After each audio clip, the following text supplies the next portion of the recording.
Hey, Minnie, why?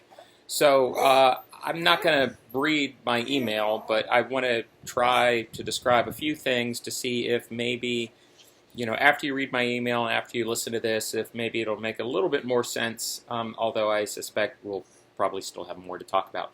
So, anyway, Excuse me. I read chapter 1, which was the healthy marriage model.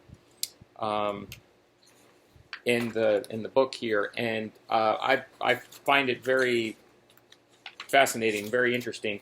And so they introduced this at WinShape, but didn't really talk about it that much. And now I kind of wish I could go back and they could talk about it a little bit more. So anyway, on page 14, there's two pictures of the dysfunctional models.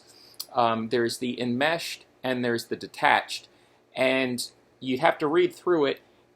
And I'm not sure which. I think we had a little of both, and neither one is good. Neither one is right at the right time. So I don't know. I find it really kind of interesting. So if you recall that they had the model that they drew up there with the little circles and stuff and the joining thing. So this is the healthy marriage model. And they don't name the circles, but I went ahead and came up with names just because it was easier to write with. So I called these self circles, and where you work on yourself and self-care, and so this circle belongs to me and that circle belongs to you. It's not like this where there's no connection or there's no self-identity. So my self circle, your self circle. And then the circle that can join, that either one of us can step into and step out of, but never takes away from our self circles. I called that the us circle. So I maybe there's actual names for them. I'm not sure, but so anyway, I was kind of interested in understanding this a little bit more, because what I think we might be doing when we're talking about things like trying to understand where we're at, where we want to be, what we're going to try, and what we're going to do, I think we might be talking about different things. I'm trying to understand this area, having fully accepted the importance and the criticality and the sacredness of your self circle.